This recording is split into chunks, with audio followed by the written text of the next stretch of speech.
Hi everyone, welcome to MBA Pathshala. Hope you guys are doing well. So आज के इस particular session में हम एक बहुत इंपॉर्टेंट टॉपिक पर डिस्कशन करने वाले हैं।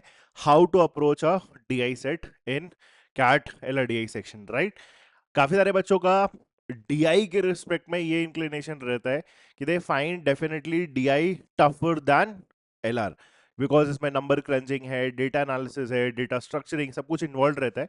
तो काफी सारे बच्चों का, तुम भी कमेंट्स में बताना, काफी सारे बच्चों का अगर प्रेफरेंस चूज करा जाए तो they would definitely prefer LR over DI. ये कॉमनली देखने को मिला है। तो इसी आइडिया को, इसी पर्सपेक्टिव को थोड़ा सा चेंज करने के लिए, राइट, एटलीस्ट डोएबल बनाने के पर्सपेक्टिव से we are bringing you this particular session. तो अब इसमें हम स्टेप वाइज थोड़ा सा डिस्कस करेंगे कि कैसे तुम्हें एक एक्चुअली में कैट लेवल डीआई के सेट को अप्रोच करना चाहिए। कुछ छोटे छोटे स्टेप्स है, उन स्टेप्स को अगर आप फॉलो करोगे, मेथोडोलॉजिकली अगर आप फॉलो करोगे, तो इवेंचुअली आपका जो डीआई के तरफ जो एक नेगेटिव बायस है ना, वो थोड़ा सा रिमूव होगा एंड थोड़ा कंफर्टेबल फील होगा। And that is a very very good way, जो भी मैं आपको बताऊंगा किस तरीके से आपको एक सेट को देखना चाहिए specifically when it comes to DI. तो चलो शुरू करते हैं विदाउट वेस्टिंग एनी टाइम। तो सबसे पहले 5 स्टेप्स में मैं इस पूरे प्रोसेस को डिवाइड करना चाहूंगा। So let's start with this first one. अच्छा, ऑल्सो ये जो मैं अभी आपको स्टेप्स बता रहा हूं, इसको मैं एक कैट 17 का सेट है स्लॉट वन का, राइट, उसके रिस्पेक्ट से भी मैं आपको एक्सप्लेन करूंगा। तो अभी पहले हम एक बार जल्दी से गो थ्रू कर लेते हैं कि इवेंचुअली हमारे लिए क्या क्या चीजें होनी चाहिए, राइट। बेंचमार्किंग क्या है हमें किसी भी पर्टिकुलर सेट के लिए। सो सबसे पहला तो बहुत क्रूशियल होता है, वो किसी भी सेट के लिए है, डीआई के लिए भी उतना ही इंपॉर्टेंट है। You have to read and understand the story and context. Story इसलिए बोल रहा हूं बिकॉज जब भी तुम एक कॉम्प्लेक्स डीआई के प्रॉब्लम को सॉल्व करते हो, तो ऐसा तो नहीं होता है कि रैंडमली आपका एक ग्राफ दे दिया and उठा के कैलकुलेट करना स्टार्ट कर दो। It is not as such. हमेशा क्या होता है, एक आउटलाइन क्रिएट करा जाता है, एक कॉन्टेक्स्ट क्रिएट करा जाता है कि एक सो एंड सो ओलंपिक्स है, सो एंड सो ओलंपिक्स में ये मेडल्स टैली वगैरह ये सब कुछ हुआ, कंट्रीज थे, उनको मेडल्स मिले with respect to certain conditions. या फॉर दैट मैटर एक कंपनी है, उसके रेवेन्यू का डेटा है, उसके कॉस्ट का डेटा है, एम्प्लॉयज का डेटा है, एवरेज निकालना है, वो सारी चीजें। तो एक कॉन्टेक्स्ट होता है, एक स्टोरी होता है, एक बैकग्राउंड होता है। तो सबसे पहले तो आपको अच्छे से रीड करना चाहिए एंड दिमाग में तुम्हारे ना पिक्चर छपनी रहती चाहिए। जैसे जैसे आप रीड करते रहोगे, वैसे वैसे आपको समझ में आता रहना चाहिए, हाँ ये है मोटा मोटा हमारा कॉन्टेक्स्ट, ये स्टोरी है, ये बैकग्राउंड है, और उसी के अराउंड कुछ आगे जाके हमारा डेटा भी दिया होगा। So first of all it is very very important to just understand the story and context. Second, जब आप आओगे, you have to understand the graph या फिर data and any correlations. इसका मतलब क्या है, जैसे जब आपने एक मेन स्टोरी पढ़ ली, अब वो मेन स्टोरी के बेस पे आपका कुछ डेटा होगा, ग्राफ हो सकता है, टेबल हो सकता है, पाई चार्ट हो सकता है, डीआई की अगर हम बात करें तो, राइट। अनस्ट्रक्चर्ड डेटा भी हो सकता है। तो आपका काम क्या है कि वो जो हमारा डेटा दिया हुआ है, जैसे ग्राफ दिया है फॉर एग्जांपल, कोई चार्ट दिया हुआ है, कोई टेबल दिया हुआ है, उस टेबल को भी ध्यान से हम देखें। बहुत बार क्या होता है कि हम स्टोरी समझ लेते हैं, हाँ ठीक है ये टेबल है, उसके नीचे हम पढ़ना स्टार्ट कर देते हैं। वो हमारे ना बहुत बड़ी मिस्टेक है। बहुत बार वो जो टेबल है, जिसमें हम अज्यूम कर लेते हैं हाँ ठीक है, हम स्टोरी समझ के, ठीक है टेबल है, नीचे चलता है कंडीशंस पे, और हम चालू कर देते हैं कंडीशंस में वैल्यूज वगैरह फिगर आउट करना। That is a very very wrong process. पहले आपको ना बीच में वो टेबल को या जो चार्ट है उसको भी ध्यान से देखना चाहिए। बहुत बार कुछ इंफॉर्मेशन तुम्हारा उस चार्ट में भी गिवन रहता है, डायरेक्टली और इनडायरेक्टली।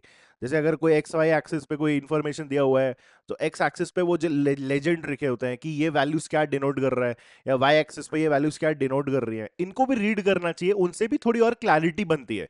समटाइम्स कुछ क्लैरिटी हमारा इनिशियल इंफॉर्मेशन में नहीं आ पाता है, बट जब हम ग्राफ को रीड करते हैं ना, ध्यान से देखते हैं, तो उससे भी हमारी क्लैरिटी बनती है। या मान लो चार्ट नहीं है, फॉर एग्जाम्पल सिंपल एक टेबल भी है डीआई में, अब उस टेबल को हमें क्या करना होता है, ऑब्जर्व करना होता है। अब टेबल है तो हमारे पास मल्टीपल कॉलम्स होंगे, मल्टीपल रोज होंगे, तो उन कॉलम के हेडर्स को पढ़ो, उन कॉलम के हेडर को देखो कि ये वाला इंफॉर्मेशन क्या दिया हुआ है, ये वाला क्या इंफॉर्मेशन दिया है, ये क्या इंफॉर्मेशन दिया है, एंड वेदर और नॉट दे आर एक्चुअली को रिलेटेड विथ ईच अदर। क्या आपस में किसी तरीके से क्या वो रिलेटेड है, राइट। अगर है तो किस तरीके से वो रिलेशन बन रहा है। ये हो सकता है हमारा जीडीपी पर कैपिटा है फॉर एग्जांपल, अब जीडीपी दिया हुआ है, पॉपुलेशन दिया हुआ है, तो GDP per capita will definitely be GDP divided by population. तो ये सब कुछ एनालिसिस आपको टेबल को देखते हुए करना चाहिए, क्योंकि वो एनालिसिस से ही और क्लैरिटी अपने को डेवलप होती है फॉर दैट पर्टिकुलर सेट। तो never skip that Midway step कि हम चार्ट को ऑब्जर्व नहीं करेंगे, कि चार्ट तो होगा ही होगा, उसमें इंफॉर्मेशन होगी, कंडीशन पे डायरेक्टली चलते हैं, फिर हम चार्ट पे आएंगे। पहले आप चार्ट को थोड़ा सा देखा करो। कभी कभी साथ में भी देखने का फायदा होता है कि इनिशियल जो कॉन्टेक्स्ट दिया हुआ है उसके साथ आप अपने टेबल को, अपने चार्ट को भी देखते रहो, उससे ना थोड़ी क्लैरिटी बनती है कि ये स्टोरी एक्चुअली में एग्जैक्टली है क्या। Right, so that should be your second step. Then comes structuring the data, very very crucial, very very important.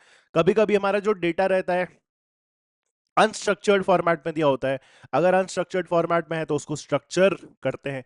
कभी कभी तुम्हारे स्क्रीन पे जो क्वेश्चन रहेगा आधा अधूरा डेटा दिया होता है, तो उसको हम कॉपी पेस्ट करके, अगर कुछ और चीजें भी इन्वॉल्व होनी है तो उसके लिए हम कॉलम्स या फिर रोज उसमें एडिशनली ड्रॉ करते हैं, so that all the information which is actually given can be put down on a piece of paper in a clear and cohesive manner. That is very very important. Also, मैं हमेशा personally advice करता हूं कि जब आप story से शुरू करते हो ना पढ़ना, तो कीप स्क्रिबलिंग। छोटी छोटी चीजें अगर आपको समझ में आ रही है ना, आप लिखते रहो, छोटे छोटे लिखते रहो, वैल्यूज लिखते रहो कि हाँ ये चीज है, ये चीज है। अगर आपको कोई टेबल बनते हुए दिख रही है रफ एंड, आप बनाते रहो। आगे जाके हो सकता है कि उसका यूज ना है डायरेक्टली, आप कोई नई टेबल बनाओ, बट जब आप स्क्रिबलिंग करते हो while you are actually reading this passage, है ना, जो इनिशियल आपका कंडीशन वाला पार्ट रहता है, तो थोड़ी सी और क्लैरिटी बनती है कि हाँ ये चीज था, ये चीज था, ये चीज था। Then it is very easy to connect the dots. ये हमारा प्रोसेस होना चाहिए, and that is why we need to structure the data well, ताकि हमारे कनेक्शंस अच्छे बन पाए, कोरिलेशंस हम अच्छे बना पाए। So structuring the data is the next step. And solving के पर्सपेक्टिव से जो लास्ट हमारा इंपॉर्टेंट पार्ट होना चाहिए हमेशा, keep an eye on the questions. बहुत बार क्वेश्चंस भी हमें ये इंडिकेट करते हैं कि यार ये वाली वैल्यू ना नहीं निकलने वाली है। जैसे कोई टेबल के अंदर, कोई सेल के अंदर कोई वैल्यू आपकी निकली नहीं है, ठीक है, और आप उसमें जूझे पड़े हो कि how to figure out this value, how to figure out this value, मेरे को नहीं समझ में आ रहा। तो just keep an eye on the questions also, maybe they will indicate यार ये वाली वैल्यू ना कंडीशनल स्टेटमेंट से आएगी। मे बी इफ के साथ ये वाला सेल अटैच्ड है, तो हो सकता है फिर ऐसा, अगर क्वेश्चन उसी सेल के करस्पॉन्डिंग हो, तो हो सकता है कि वो वैल्यू निकली ना रही हो। So you don't waste time going to figure out that particular value, right? Also, sometimes the questions are also very very important with respect to how much time you should be giving in that particular set also. हो सकता है कोई set partially solve करके भी मेरे को 2 questions दे रहा हो, बाकी 2-3 क्वेश्चंस के लिए एडिशनल इंफॉर्मेशन रिक्वायर्ड हो, या फिर वैसा कुछ हो, या दिया हो, तो फिर वो और टाइम टेकिंग हो, तो maybe you can also skip that particular question also, right? So always keep a track of the questions हमें बहुत बार ये भी बताते हैं कि यार हमें ना किस तरीके से डेटा को प्रोसेस करना चाहिए, क्या क्या चीजें हमें फिगर आउट करनी चाहिए। कभी कभी डीआई में स्पेसिफिकली मैंने ये नोटिस करा है, क्वेश्चंस में जो चीज पूछी जाती है ना, वही चीज आपको फिगर आउट भी करनी रहती है। तो वाइल मेकिंग अ टेबल बहुत बार हम सोचते हैं कि यार ये कॉलम बनाना है कि नहीं बनाना चाहिए, कॉलम में क्या क्या मेरे को इन्फॉर्मेशन डालनी है। तो वो ना आप क्वेश्चंस को भी देखा करो कि क्या क्या चीज मेरे को एक्चुअली में इनिशियली कैलकुलेट कर लेनी चाहिए, क्योंकि वो आगे जाके मेरे को क्वेश्चंस में पूछी जाएगी। I hope this clear. And last point, you should know when to leave this particular set. Now ये पढ़ाई के टाइम पे नहीं है, ये चीज एक्चुअली में जब हम कैट का एग्जाम लिख रहे हैं या फिर कोई मॉक लिख रहे हैं, उस टाइम पे एप्लीकेबल है। You should know when to leave a particular set. अब क्या है उसका सिंपल क्राइटेरिया, आपने स्टोरी पढ़ी और आपको वहीं पे दिक्कत आ गई, आपको कॉन्टेक्स्ट ही समझ में नहीं आ रहा, ऐसा कुछ कॉम्प्लिकेटेड कॉन्टेक्स्ट है कि आगे हम बढ़ ही नहीं पा रहे, दैट इज योर पॉइंट, वहां छोड़ दो। कॉन्टेक्स्ट समझ में आया, डेटा भी समझ में आया, बट जब हम कंडीशंस तोड़ना स्टार्ट कर रहे हैं, it will definitely take 5 to 6 minutes within that particular set. But condition जब हम तोड़ना स्टार्ट कर रहे हैं तो हमसे चीजें फिगर आउट ही नहीं हो रही, या कुछ ऐसा कठिन लॉजिक उसमें इन्वॉल्व है, राइट, जो मेरे से फिगर आउट नहीं हो रहा। Even if you would have spent 5 to 6 minutes in an exam on that particular set, you should be leaving that particular set. अगर आपको कुछ भी आइडिया एक्चुअली में या फिर वे फॉरवर्ड नहीं मिल रहा, you should also be vigilant enough to leave that particular set, even if it takes 5 to 6 minutes just to figure out the initial parts. कोई दिक्कत नहीं है, you can definitely move on to the next set. तो ये सारी बातों का आपको हमेशा हमेशा ध्यान रखना है। अब यही जो चीज मैंने आपको समझाई है, I'll take an example of a set from CAT 2017। काफी लोगों ने इसको कर भी रखा होगा, नहीं कर रखा है तो इसको हम देख सकते हैं एज एन एग्जाम्पल। सो ये 2017 के स्लॉट 1 का क्वेश्चन था। देखने में अगर आप इस सेट को देखोगे तो काफी भारी भरकम दिखता है, राइट? इंफॉर्मेशन लिखी हुई है, कंडीशंस यहां नीचे है, and then we have a single table. अब हम इसको जरा पढ़ना स्टार्ट करते हैं और उन चीजों पे काम करते हैं जो अभी मैंने आपको थोड़ी देर पहले बताई। You have to understand the story, story से ही चीजें आगे बढ़ती हैं, फिर डेटा हम ध्यान से देखते हैं और फिर कंडीशन देखते हैं कि मिसिंग वैल्यूज या जो भी जैसे भी निकलना है, क्या कैलकुलेट होना है, क्या आएगा। जैसे फर्स्ट स्टैंड में अगर आप इसको देखोगे टेबल को तो मिसिंग कुछ भी नहीं दिख रहा, बट आपको सेट को रीड करना पड़ेगा कि क्या है पूरा कॉन्टेक्स्ट। और इसमें भी अगर आप क्वेश्चंस को देखोगे, I have the questions with me, तो दो क्वेश्चन छोटे छोटे दिख रहे हैं। थर्ड एंड फोर्थ क्वेश्चन के लिए आपका एक बड़ा सा पैराग्राफ लिखा हुआ है, so that is an additional information. So with this question जो पहले दो हैं हो सकता है डायरेक्टली निकल रहे हो, और ये थर्ड एंड फोर्थ के लिए थोड़ा एडिशनल एफर्ट मेरे को लगाना पड़े with respect to this condition, but will come back to it later. Let's try to analyse what the set is actually speaking. So CAT 2017 slot 1। You can also pause this video, एक बार आप try भी करना चाहो तो आप कर सकते हो, and once you are done trying you can actually continue with this video also. Okay, sorry. So what did we have? A study to look, हम स्टोरी समझेंगे, याद रखना, ठीक है? सिर्फ सॉल्व करना हमारा एम नहीं है यहाँ पे। A study to look at the early learning of rural kids was carried out in a number of villages spanning 3 states chosen from northeast, west and the south. अभी तक क्या बोला उसने? एक सर्वे करा गया है, वो सर जैसे आप क्रिटिकली रीड करते हो ना वीआरसी में, वैसे ही है। तो एक सर्वे करा गया है कुछ विलेजेस में, और वो विलेजेस 3 अलग अलग एरिया से थे, नॉर्थ ईस्ट से, वेस्ट से एंड साउथ से, ठीक है? Next 50, so that is a clear number, 50 4-year-old kids each were sampled from each of the 150 villages from northeast, 250 villages from west and 200 villages from south. बहुत clear cut reading होनी चाहिए, grammatically गलत read नहीं करना है। तो इसने बहुत साफ साफ बोला 54-year-old kids each were sampled from each of the 150 villages from northeast. तो अगर आप यहां समझे तो ओवरऑल वो ये कहना चाह रहा है कि नॉर्थ ईस्ट से टोटल कितने बच्चे सैंपल हुए। फिर तो नॉर्थ ईस्ट में टोटल 150 विलेजेस हैं, 150 विलेजेस मल्टीप्लाइड बाय कितना, हर विलेज से कितने कितने 50। सो ये सब आपके कैलकुलेशन होती रहनी चाहिए। जो मैंने आपको बोला था स्क्रिबलिंग वाला पार्ट ना, वो यही है कि नॉर्थ ईस्ट से टोटल कितने बच्चों का सैंपलिंग करा गया है, सर्वे करा गया है, दैट इज 150 इंटू 50, कितना आ जाएगा 7500। नॉर्थ ईस्ट का total 7500। Next 250 villages from west, ये भी मिल गया, 250 इंटू पर विलेज 50 बच्चे, so 25 into 5 125 and double zero, and 200 villages from S, तो एस से हमारे कितने 200 villages into 50, so that would take our total count to 10,000।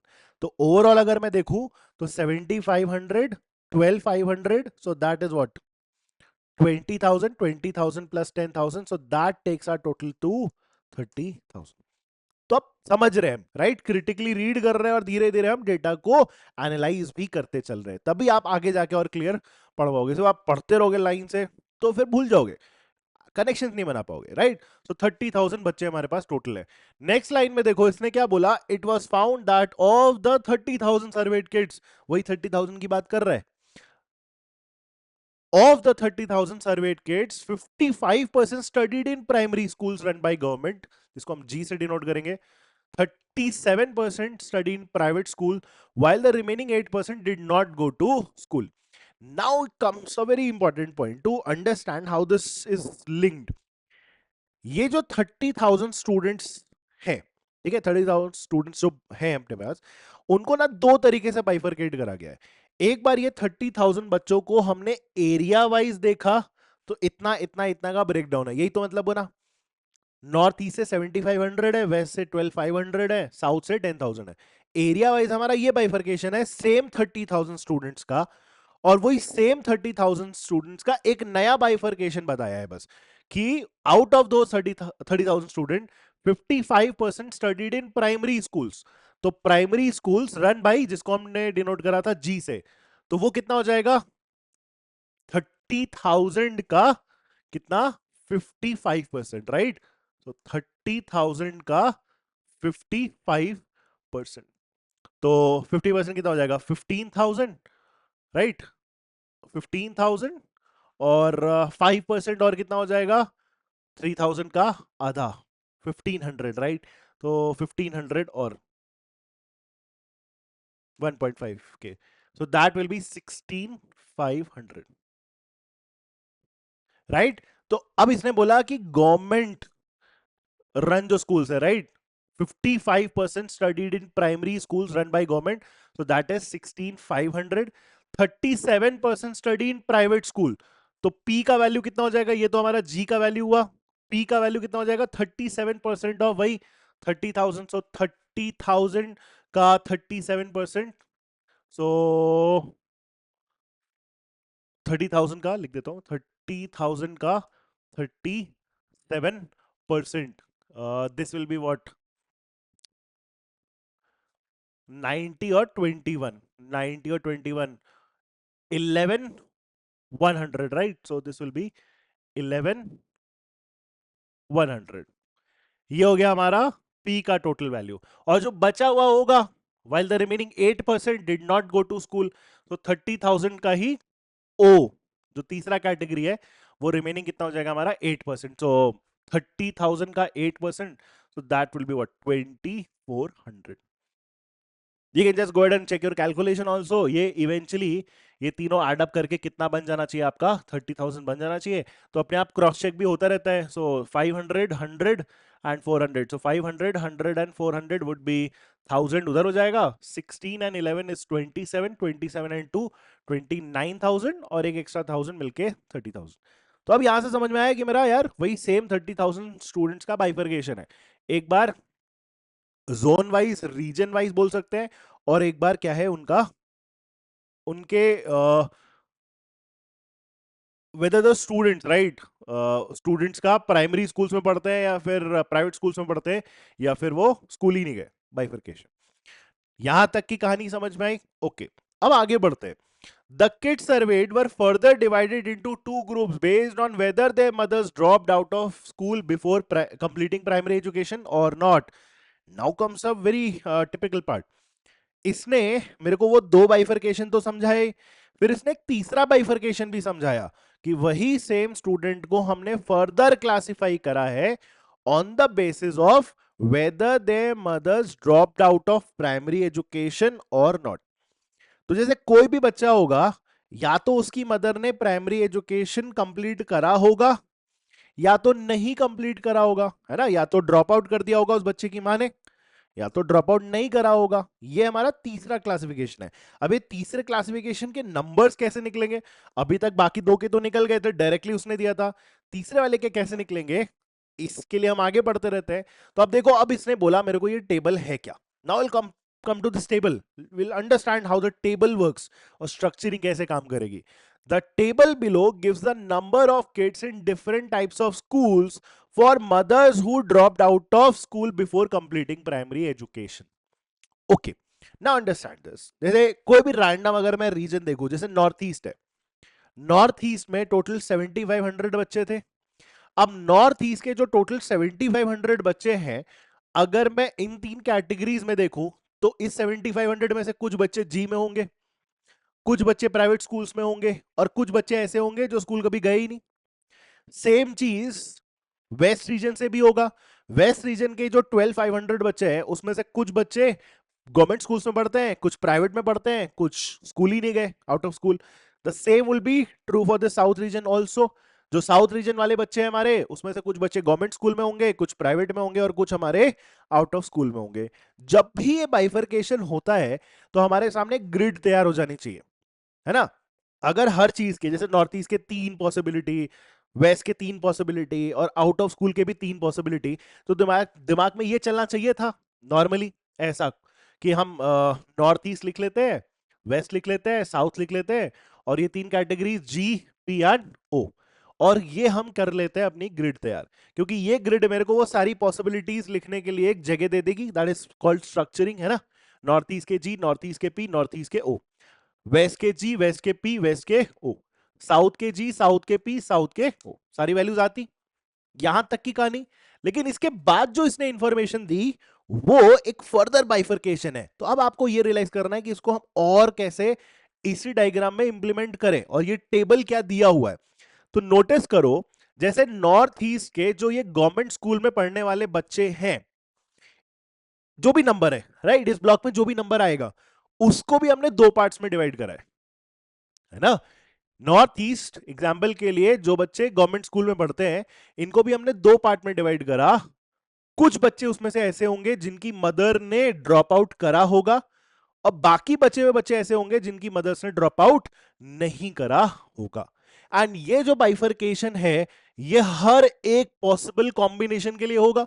जैसे वेस्ट के गवर्नमेंट स्कूल में पढ़ने वाले जितने भी टोटल बच्चे हैं उनमें भी दो पार्ट्स में बाइफरकेशन होगा, उनकी मदर ने ड्रॉप आउट करा है, उनकी मदर्स ने ड्रॉप आउट नहीं करा है। साउथ के भी गवर्नमेंट स्कूल में पढ़ने वाले बच्चे ऐसे होंगे जिनकी मदर ने ड्रॉप आउट करा होगा, और बाकी बाकी बचे हुए बच्चे ऐसे होंगे जिनकी मदर ने ड्रॉप आउट नहीं करा होगा। तो कहीं ना कहीं मैं यहां पे ना यही जो कॉलम है फॉर एग्जांपल, इसके दो पार्ट बना सकता हूं। Mothers who had dropped out of primary education cross who had not dropped out, right. ऐसे बोल सकते हैं who completed primary education, who did not complete primary education तभी ड्रॉप आउट करा। यहां पे भी क्रॉस, यहां पे भी टिक, यहां पे भी क्रॉस और यहां पे भी टिक बनाते ही इसको मैं फर्दर तोड़ सकता हूं।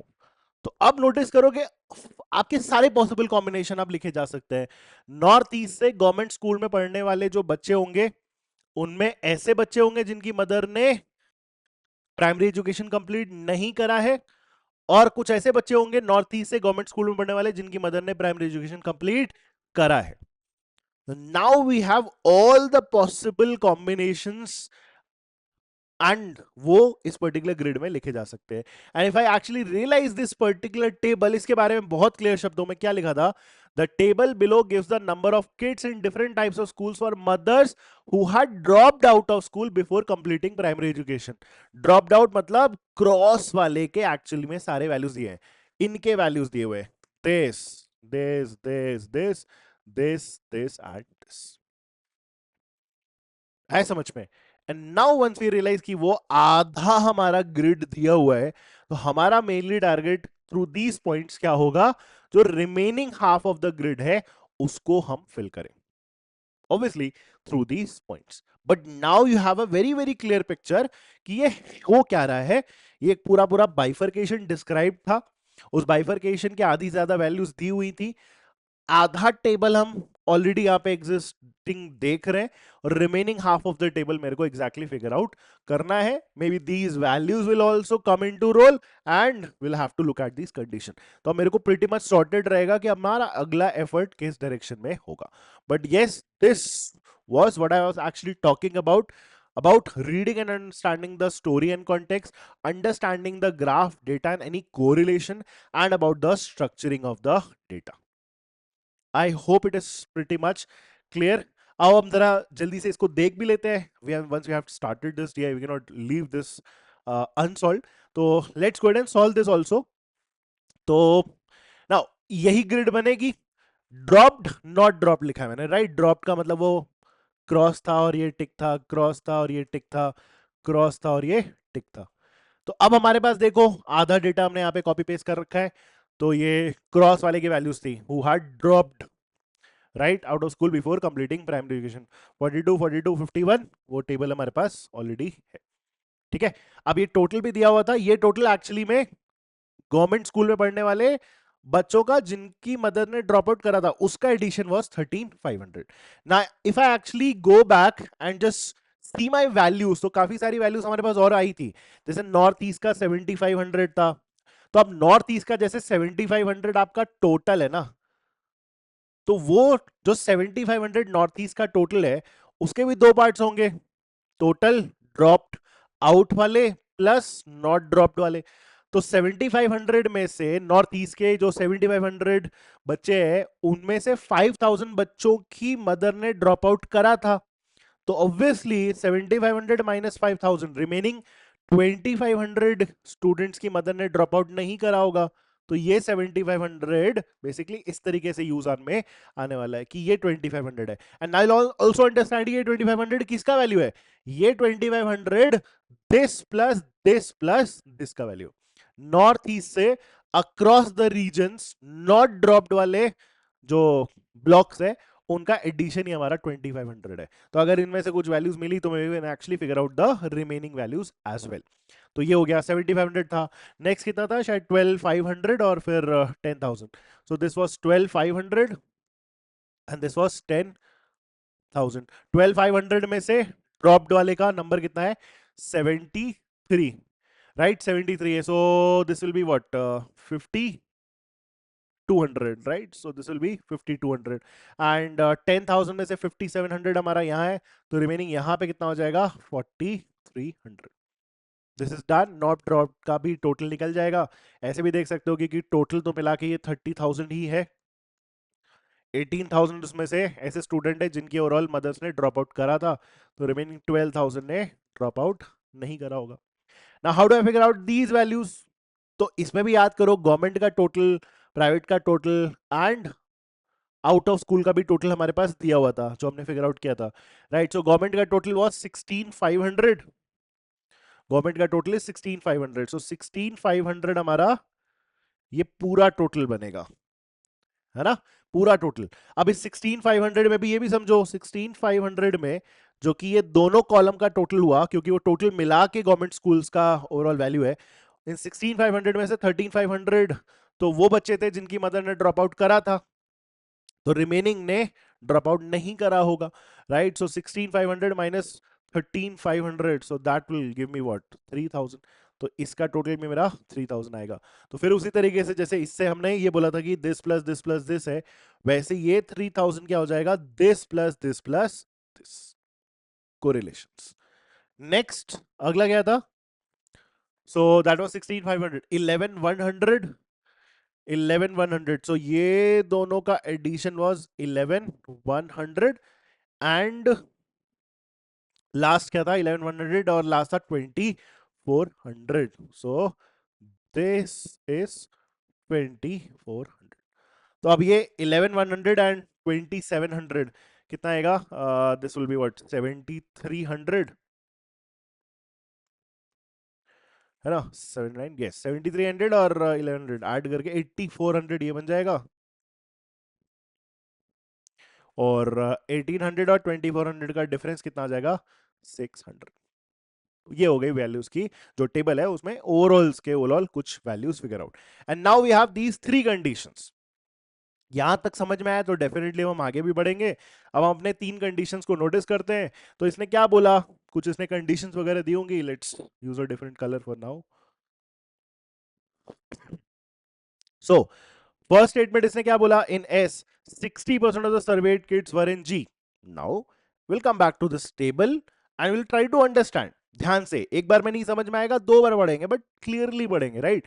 सो इन S, so it is talking about here in S 60% of the surveyed kids were in G। तो S में total number of served kids कितने थे, 10,000। तो उन 10,000 में से वो बोल रहा है उस 10,000 में से 60%, 10,000 का 60% would be what 6,000।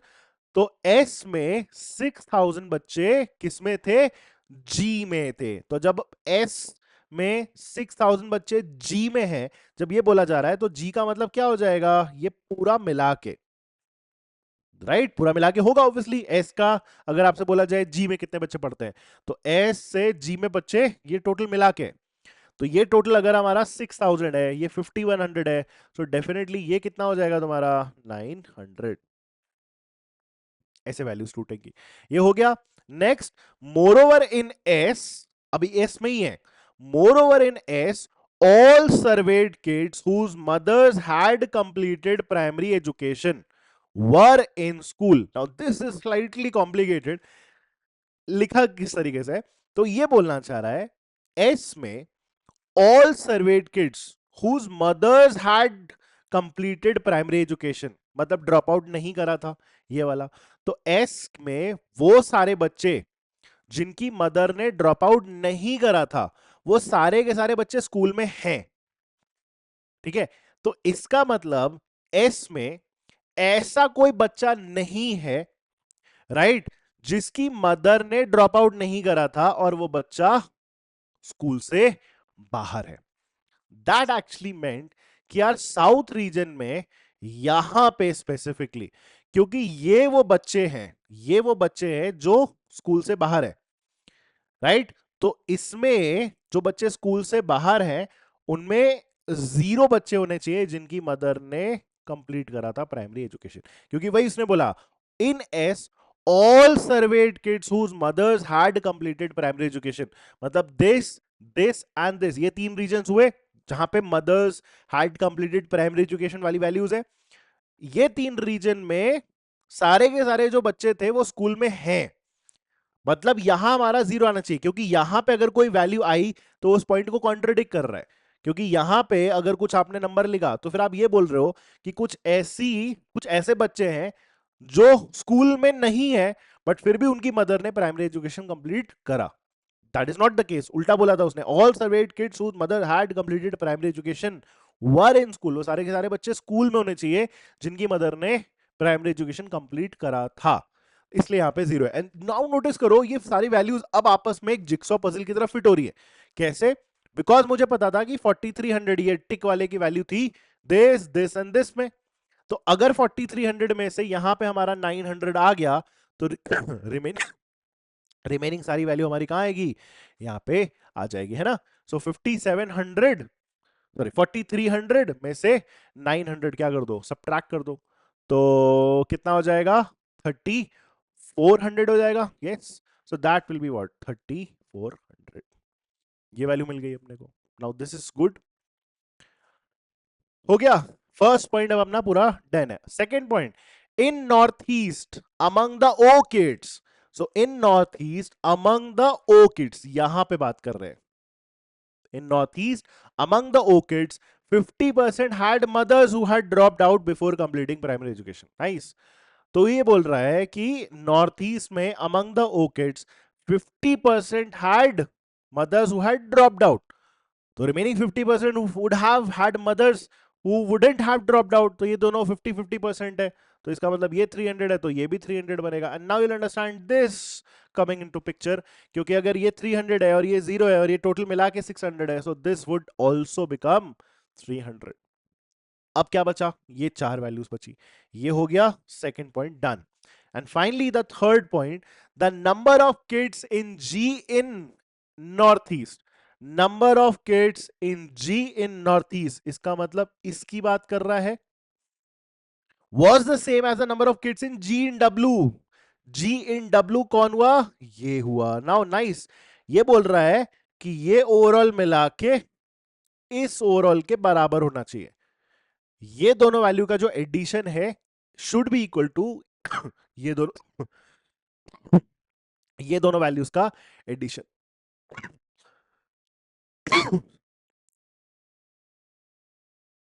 Sorry my bad. सो ये दोनों वैल्यूज का एडिशन इज इक्वल टू ये दोनों वैल्यूज का एडिशन।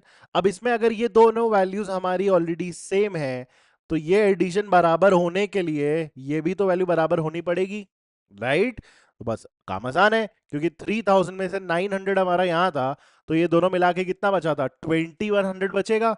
तो ये दोनों इक्वली डिस्ट्रीब्यूटेड है, 2100/2, 2100/2। सो कितना बन जाएगा, 1050 यहां पे भी आ जाएगा और 1050 तुम्हारा यहां पे भी आ जाएगा। एंड नाउ नोटिस, अब ये वैल्यूज कैसे निकलेंगी, बिकॉज मुझे रोज के एडिशन पता थे। जैसे 2500 मेरा क्या था, this plus this plus this, तो उसमें से 2 वैल्यूज तो आपको ऑलरेडी पता है। तो 2500 माइनस 300, 1050 कितना बन जाएगा, 1350 बन जाएगा, है ना। 1050 प्लस 300 1350, तो 2500 माइनस 1350 करना है। तो ये कितना हो जाएगा, 150 और 1000, 1150, right. So this will be 1150। बस अब ये 1150 है तो ये वाली वैल्यू भी आ जाएगी। तो ये कितना हो जाएगा तुम्हारा, 11100 में से ये हमने निकाला था 8400 और 3400 और 1150, ये दोनों माइनस कर दो 8400 में से, तो 3400 इसमें से माइनस करा तो 5000 बचा, 5000 में से ये माइनस कर दिया, है ना। 5000 में से 1150 माइनस कर दिया, सो ये कितना हो गया 850, तो 38510,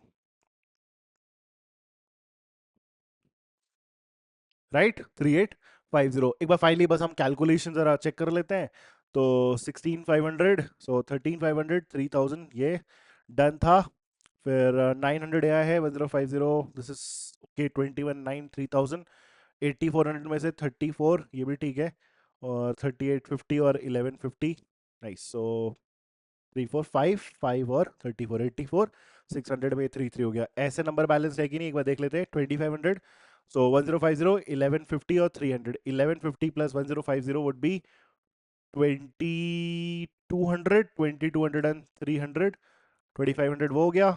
1050 प्लस 3850, सो 50 ऐड कर देंगे तो 3900 हो जाएगा। 3900 प्लस 300, 4200, 4200 प्लस वो extra 1000, 5200, fine, also good, and 34 plus 9, so that was 4300, ये भी ठीक है। ऐसे भी एडिशन ये बैलेंस दिए 5 today was 3500, 73 plus 52 12, 500, 57 plus 43, so that was 10,000। just checking the calculation, so this is pretty much done।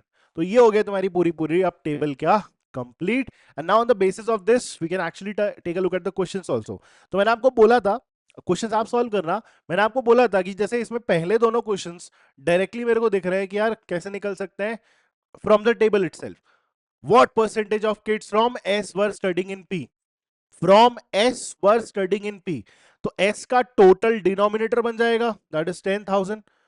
S के 10,000 स्टूडेंट में से पी में कितने बच्चे पढ़ रहे थे, 3400 plus 300, 3700, 3700 divided by 10,000 will get you 37%, पहले क्वेश्चन का answer. Second, among the kids in W whose mothers had completed primary education, how many were not in school?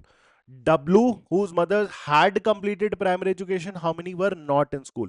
So W में whose mothers had completed primary education but were not in school, वो कौन से बच्चे होंगे, ये out of school होने चाहिए W में से, और उनकी मदर ने कंप्लीट करा होना चाहिए प्राइमरी एजुकेशन, तो 300 बच्चे। तो once you are done with this table, दो क्वेश्चंस आपके बिल्कुल डायरेक्ट एंड स्ट्रेट फॉरवर्ड थे, you just have to read values from the table itself.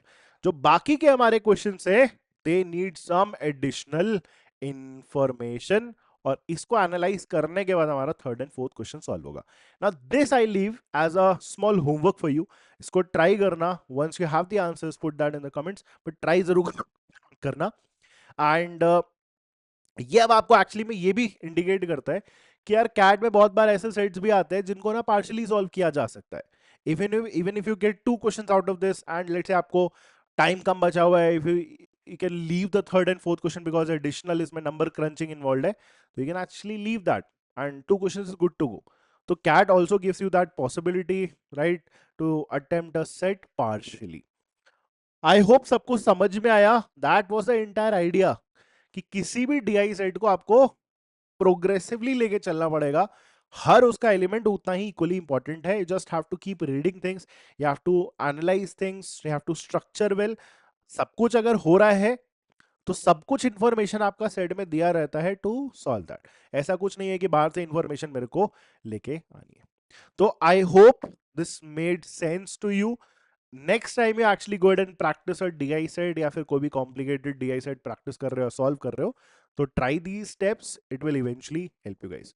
Before I end this particular session, जो हमारा करंट बैच चल रहा है, it is already up and running, mission I am batch. इसमें LRDI में we currently on to circular arrangement, right, और तो अभी तक हमारा लीनर हुआ है, सर्कुलर ऑलमोस्ट हमारा डन फेज में है। इसके बाद will be starting with distribution. तो अगर आप स्टिल इस पर्टिकुलर बैच को ज्वाइन करना चाह रहे हो, so that was the status of this particular batch. Anyways, जो क्लासेस हमारी मिस हो चुकी हैं, ऐसा नहीं है कि वो मिस हो गई हैं, उनकी रिकॉर्डिंग अवेलेबल रहती है हमारे ऐप पे, सो आप वहां से भी एक्सेस कर सकते हो, right. If you have any doubts with respect to this particular batch, ये टीम के नंबर्स है, आप इन पे कॉल करके और इन्फॉर्मेशन अक्वायर कर सकते हो। Okay, so yes, do go ahead and try out these remaining 2 questions which I have left for you as a small homework. I hope you understood this particular session. Thank you guys. Have a great day. Bye.